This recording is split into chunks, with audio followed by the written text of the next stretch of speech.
जी आए ਨੂੰ ਪਿਆਰੇ ਵਿਦਿਆਰਥੀਓ 9th class the science the book the chapter number 5 the fundamental unit of life. ਇਸ video ਵਿੱਚ ਅਸੀਂ ਇਸ ਚੈਪਟਰ ਦੇ ਨੋਟਸ ਸਟਾਰਟ ਕਰਨ ਜਾ ਰਹੇ ਹਾਂ। ਸੋ ਇਸ ਵੀਡੀਓ ਵਿੱਚ we are doing notes part 1. We will talk about the basic things about cell. So ਤੁਸੀਂ ਸਾਰੇ ਆਪਣੀ ਨੋਟਬੁੱਕ ਅਤੇ ਪੈਨ ਲੈ ਲਓ to copy down the notes, but make sure to revise them and practice writing on your own later on. ਤੇ ਇसी channel ਦੇ ਉੱਤੇ 9th class ਦੀ ninth math ਇੱਕ ਪਲੇਲਿਸਟ ਹੈ ਜਿਹਦੇ ਵਿੱਚ the entire book of math has been solved and uploaded. All the exercises and the questions are in their serial order and they can be very easily accessed. ਇੱਕ ਹੋਰ playlist ਹੈ 9th math notes ਜਿਹਦੇ ਵਿੱਚ important mathematical terms ਦੀ definitions ਤੇ notes ਚੰਗੀ ਤਰ੍ਹਾਂ ਸਮਝਾਏ ਗਏ ਨੇ। So if you watch and listen to those videos, then solving the questions and understanding the difficult ones will be very easy for you. So ਤੁਸੀਂ ਉਹਦਾ benefit ਵੀ ਲੈ ਸਕਦੇ ਹੋ। For students who are in Punjab State Education Board, 9th English the we playlist ਹੈ ਜਿਹਦੇ ਵਿੱਚ English ਦੀ book ਜੋ ਹੈ main course book ਉਹਦੇ lessons ਤਿਆਰ ਕਰਕੇ ਪਾਏ ਜਾ ਰਹੇ ਹਨ। So ਉਹ ਵਾਲੇ students ਉਹਦਾ benefit ਵੀ ਲੈ ਸਕਦੇ ਹਨ। So ਜੇ channel ਨੂੰ ਹਾਲੇ subscribe ਨਹੀਂ ਕੀਤਾ, so do subscribe to this channel and also ensure to share the videos with your friends and classmates. So ਆਓ ਸ਼ੁਰੂ ਕਰੀਏ। Cell. In 1665, while examining a thin slice of cork, ਅਸੀਂ ਦੇਖਿਆ ਬੱਚੇ ਪੁਰਾਣੇ ਜ਼ਮਾਨੇ 'ਚ ਬੋਤਲਾਂ ਦੇ ਉੱਤੇ cork ਜਿਹਾ ਹੁੰਦਾ ਸੀ। It is slightly elastic, press ਹੋ ਜਾਂਦਾ ਹੈ, it can be compressed. It is nothing but a bark of a tree. ठीक है, it's a thin slice of cork. Robert Hooke, name of the scientist, made a chance observation. Chance observation मैंने he was not doing this job, he was not looking for this, but accidentally he observed that. तुक्का लग गया, मतलब कि अचानक उन्होंने यह चीज़ देखने को मिली। He made a chance observation through a self-designed microscope. So it is quite obvious that that microscope must have been very crude and also it is at its initial stage. तो the magnification भी बहुत ज़्यादा नहीं होएगा। So it was a self-designed microscope and it was a chance observation. It means he was doing something else, but he found this. He saw that the cork resembled the structure of a honeycomb.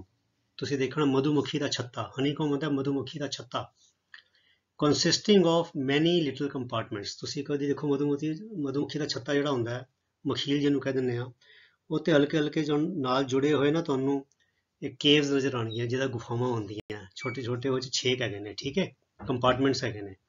So he saw that the cork resembled the slice of cork when seen under the microscope, they resembled a honeycomb.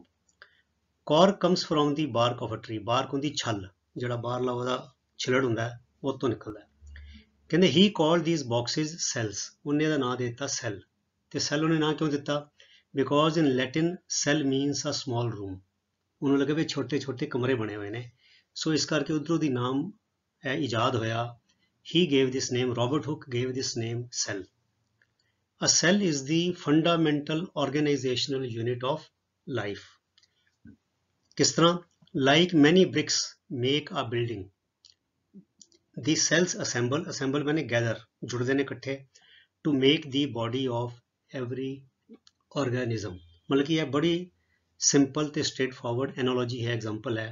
जिस तरह ਇੱਟਾਂ ਤੋਂ ਕਿੰਨੀਆਂ ਸਾਰੀਆਂ ਹਜ਼ਾਰਾਂ ਇੱਟਾਂ ਤੋਂ building ਬਣਦੀ ਹੈ, ਇसी ਤਰ੍ਹਾਂ ਸੈਲਸ ਤੋਂ ਮਿਲੀਅਨਸ ਟ੍ਰਿਲੀਅਨਸ ਆਫ ਸੈਲਸ ਤੋਂ ਲਿਵਿੰਗ ਆਰਗੇਨਿਜ਼ਮ ਦੀ ਬੋਡੀ ਬਣਦੀ ਹੈ। ਠੀਕ ਹੈ, ਹੁਣ ਦੇਖੋ ਐਗਜ਼ਾਮਪਲ ਹੈ, ਇਹ ਹੈਗੀ ਬ੍ਰਿਕ, ਇਹ ਦੇਖੋ ਵਾਲ ਹੈਗੀ, ਬ੍ਰਿਕ ਵਾਲ, ਇਹ ਇੱਟਾਂ ਹੈਗੀਆਂ ਲੱਗੀਆਂ ਹੋਈਆਂ, ਤੇ ਬੱਚੇ ਦੇਖੋ ਕਿੱਦਾਂ ਕਿੰਨੀ ਸਿਮਿਲੈਰਿਟੀ ਹੈਗੀ ਹੈ। ਸੋ ਇਹ ਹੈਗਾ ਅਨੀਅਨ ਪੀਲ, ਮਤਲਬ ਕਿ ਜੋ ਗੰਢਾ ਹੁੰਦਾ ਹੈ, ਪਿਆਜ਼ ਹੁੰਦਾ ਹੈ, ਉਹਦਾ ਛਿਲਕੇ ਨੂੰ ਜਿਹੜੇ ਸਲਾਈਡ ਤੇ ਰੱਖ ਕੇ on a mount, when it is observed through a microscope, the onion peel looks like this. है देखो, ਇਹ ਲੱਗ ਰਿਹਾ ਹੈ ਨਿੱਕੀ ਨਿੱਕੀ ਇੱਟਾਂ ਹੈਗੀਆਂ ਜਿੱਦਾਂ ਨਾਲ ਜੋੜੀਆਂ ਹੋਈਆਂ, ਦੇਖੋ ਇੱਟਾਂ ਹੈ, ਇਹ ਵਿੱਚ ਨਿਊਕਲੀਅਸ ਹੈਗਾ, ਦੇਖੋ ਵੈਕਿਊਲ ਹੈ ਨਾ, ਇਹ ਦੇਖੋ ਇਹ ਸਾਰਾ ਬੱਚੋ ਕੀ ਹੈਗਾ, ਇਹ it's like a assemblage of cells, like this is an assemblage of bricks. ਇसी ਤਰ੍ਹਾਂ onion peel ਹੈਗਾ। So these are cells, ਠੀਕ ਹੈ।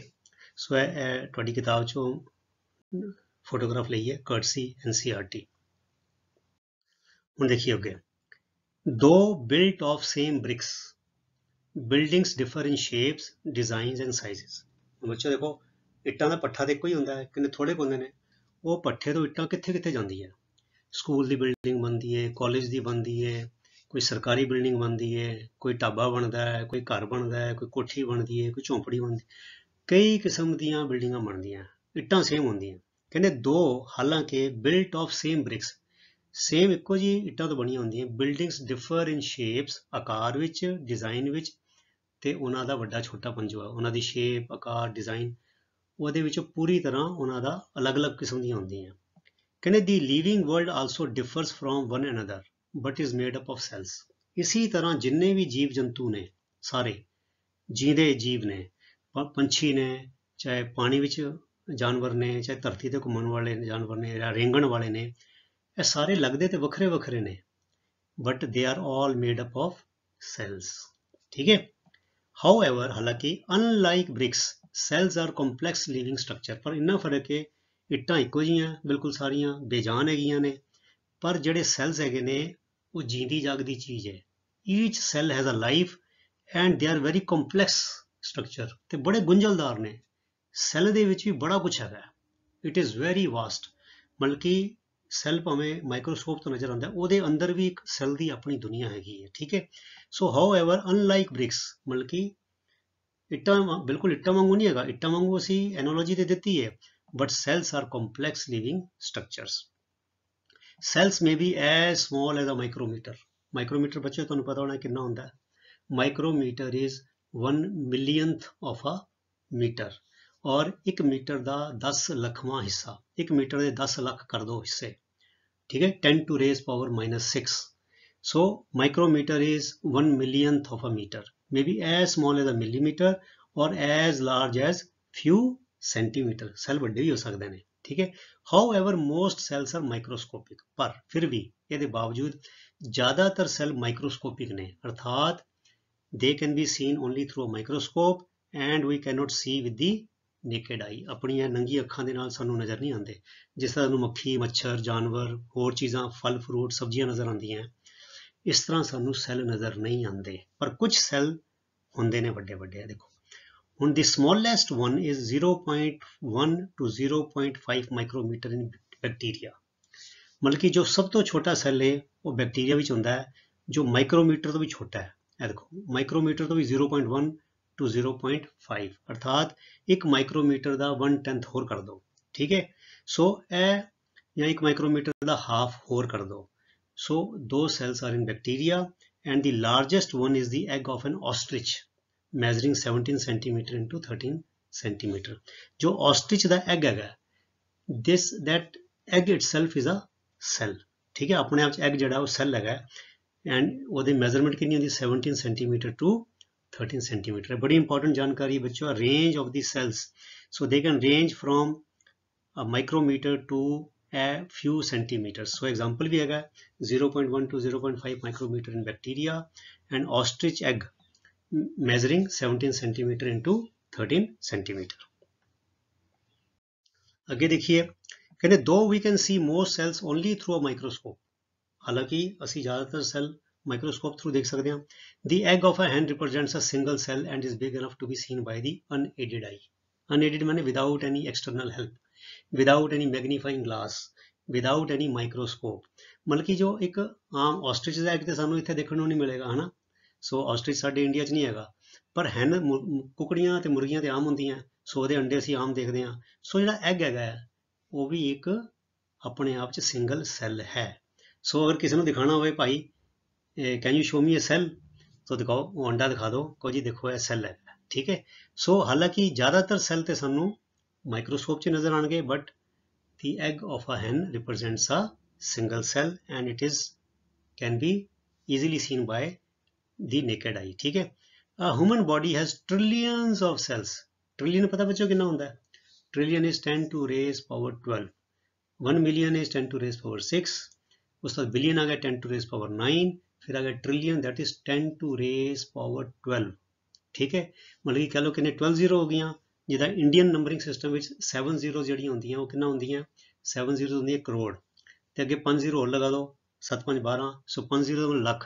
मतलब 1 ਲੱਖ ਕਰੋੜ, 1 ਲੱਖ ਕਰੋੜ, ਠੀਕ ਹੈ।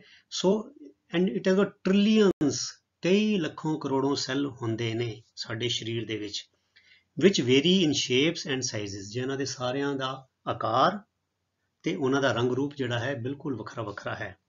ਫਿਰ ਕਹਿੰਦੇ different groups of cells perform a variety of functions, ਹੁਣ ਅਲੱਗ-ਅਲੱਗ ਸੈੱਲ ਜਿਹੜੇ ਨੇ ਉਹਨਾਂ ਦਾ ਗਰੁੱਪ ਜਿਹੜਾ ਹੈ ਉਹ ਫਿਰ ਅਲੱਗ-ਅਲੱਗ ਕੰਮ ਕਰਦਾ ਹੈ। ਡਿਸਪੈਰੇਟ, ਡਿਸਪੈਰੇਟ ਹੁੰਦਾ ਬੱਚੋ ਵੈਰਾਈਟੀ ਆਫ ਸੈਲਸ, ਡਿਫਰੈਂਟ। ਇਹ ਦੇਖੋ ਡਿਸਪੈਰੇਟ ਨਹੀਂ ਹੈਗਾ, ਇਹ ਹੈਗਾ ਡਿਸਪੈਰੇਟ ਦਾ ਮਤਲਬ ਹੁੰਦਾ ਹੈ, ਮੈਂ ਜਾਣ ਕੇ ਬੱਚੋ ਇਦਾਂ ਦੇ ਸ਼ਬਦ ਪਾਣਾ ਤਾਂ ਕਿ ਤੁਹਾਨੂੰ ਤੁਹਾਡੀ ਵੋਕੈਬਲਰੀ ਵੀ ਵਧੇ। ਸੋ ਡਿਸਪੈਰੇਟ ਮੀਨਸ ਹੁੰਦਾ ਹੈ ਵੈਰਾਈਟੀ ਆਫ, ਠੀਕ ਹੈ। Disparate cells have a variety of structures which are related to specific functions they perform, ਮਤਲਬ ਕਿ ਉਹਨਾਂ ਦਾ ਜੋ ਸ਼ੇਪ ਹੈ, ਉਹਨਾਂ ਦੀ ਜੋ ਸਟਰਕਚਰ ਹੈ, ਸਾਈਜ਼ ਹੈ, ਉਹ ਜਿਸ ਕਿਸਮ ਦਾ ਕੰਮ ਕਰਦੇ ਨੇ ਸੈੱਲ ਉਹਦੇ ਨਾਲ ਉਹਦਾ ਰਿਲੇਸ਼ਨਸ਼ਿਪ ਹੁੰਦਾ ਹੈ, ਜੁੜਿਆ ਹੁੰਦਾ ਹੈ।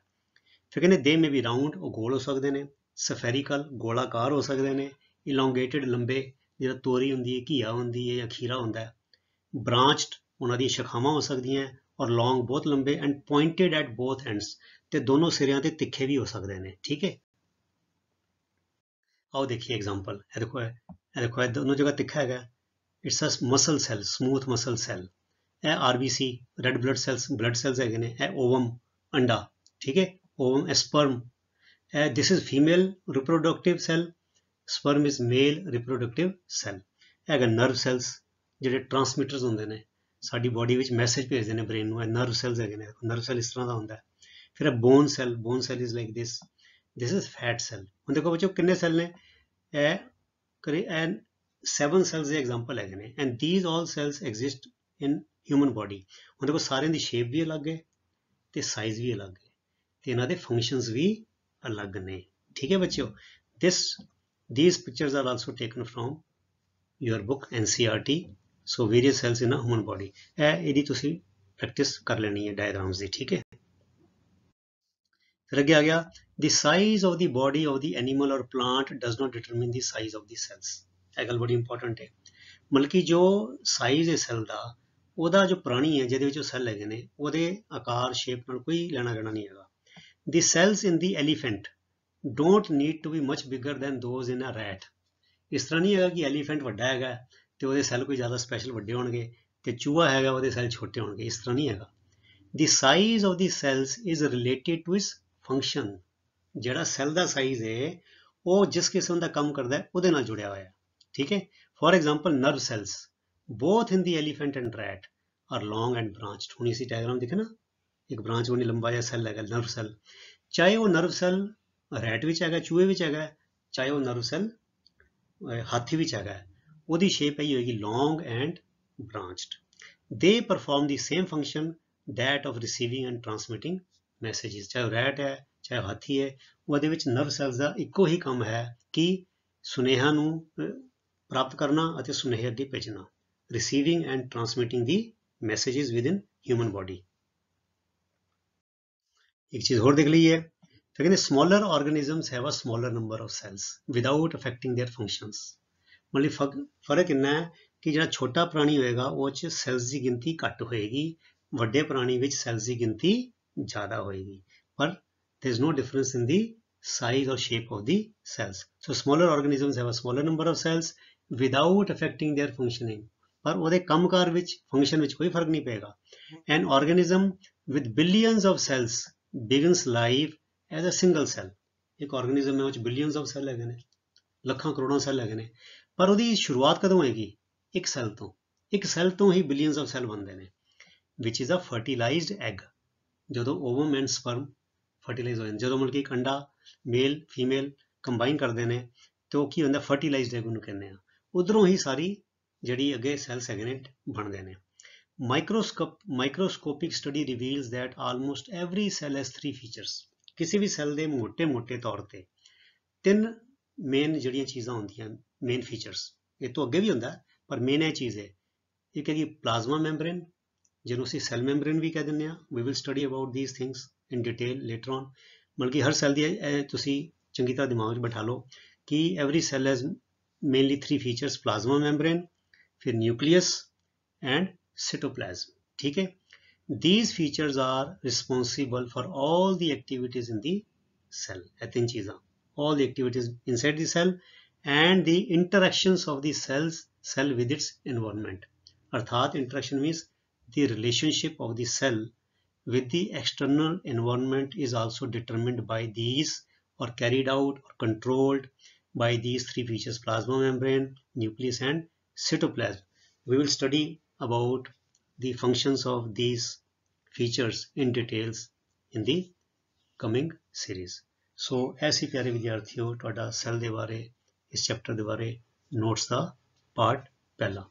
ਅਗਲੀ ਵੀਡੀਓਜ਼ ਤੱਕ ਲਈ ਗੁੱਡ ਬਾਏ। ਤੁਹਾਡਾ ਸਾਰਿਆਂ ਦਾ ਬਹੁਤ ਬਹੁਤ ਧੰਨਵਾਦ। ਰੱਬ ਰਾਖਾ। Thank you very much.